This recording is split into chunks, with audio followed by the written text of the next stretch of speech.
Assalamualaikum warahmatullahi wabarakatuh. Dalam berniaga, kita akan disibukkan untuk memperhitungkan untung dan rugi. Kita dituntut memperhatikan berapa modal yang harus dikeluarkan dan berapa harga jual suatu barang. Yang pasti ketika sedang melakukan usaha, kita ingin mendapatkan untung, bukan rugi, atau paling tidak balik modal.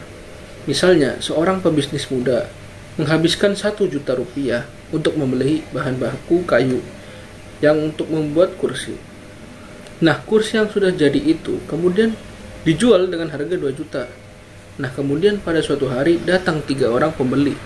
Pembeli A menyanggupi untuk membayar dengan harga yang ditawarkan, yaitu 2 juta rupiah.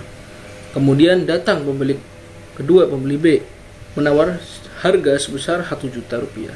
Sedangkan pembeli C menawarkan sampai 800.000 rupiah. Lalu pembeli mana yang akan dipilih? Tentu saja jika menghitung matematika bisnis, pasti ia akan memilih pembeli A karena mendapatkan modal sekaligus untung sebesar 1 juta rupiah. Nah, jika memilih pembeli B, maka ia tidak akan mendapatkan untung, hanya balik modal saja. Nah, apabila memilih pembeli C, bukan untung yang didapat, melainkan hanya rugi.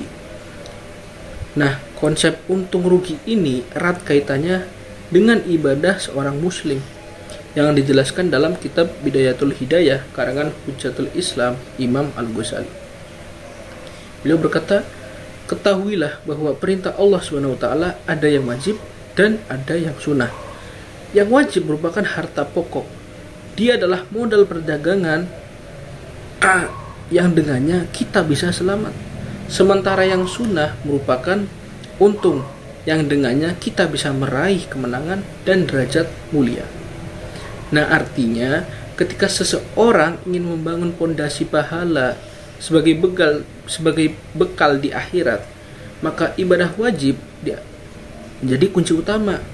Namun ketika seorang muslim ingin mendapatkan keuntungan dengan mendapatkan porsi pahala yang lebih, maka bukan hanya mengerjakan yang fardu saja, melainkan ditambah dengan mengerjakan ibadah sunnah dan lain-lain.